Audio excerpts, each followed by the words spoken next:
আসসালামু আলাইকুম গাইস, সবাই কেমন আছেন? আর ভিডিও দেখি বুঝে গেছেন কোথায় চলে আসছি ভাউকাঠির সেই ভাইরাল রাস্তায়। আমরা জাস্ট ভাউকাঠি ব্রিজের পশ্চিম পাড় থেকে ভাইরাল রাস্তা ধরে সামনের দিকে এগিয়ে যাচ্ছি। আর এই রাস্তা ভাউকাঠি থেকে সরাসরি হিমানন্দকাঠি পর্যন্ত চলে গিয়েছে। দেখেন কত সুন্দর একটা দৃশ্য, আসলে মানে ভাইরাল রাস্তা এই কারণেই মনে হয় এটাকে বলে যে একেবারে একটা খালের তীর ধরে চমৎকার একটা এনভায়রনমেন্ট।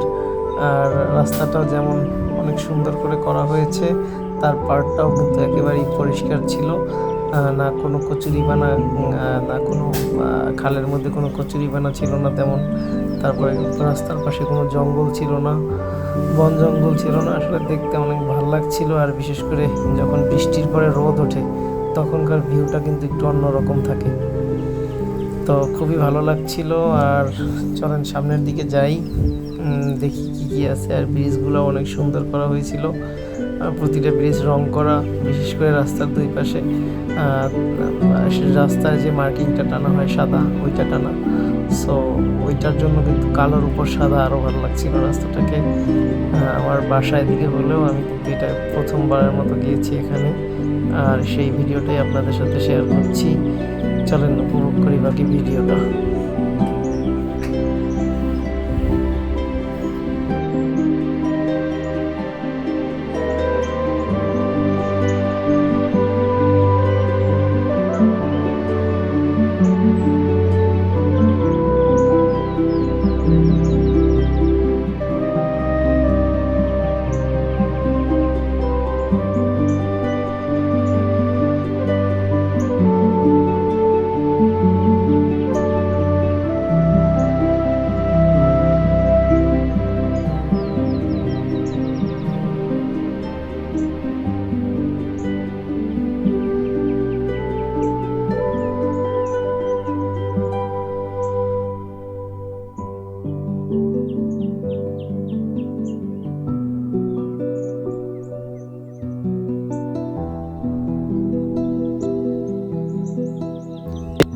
একটা খাল, আর খালের পাড়ে এত সুন্দর যদি একটা রাস্তা হয়, আসলে কেন মানুষ যাবে না এখানে দেখতে বলেন?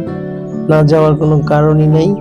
আর এই জন্যই এখানে প্রচুর লোক হয়। এখন যেহেতু দুপুরবেলা, আমি যখন গিয়েছিলাম তখন দুপুরবেলা ছিল, তাই অত বেশি রাস্তায় মানুষ ছিল না।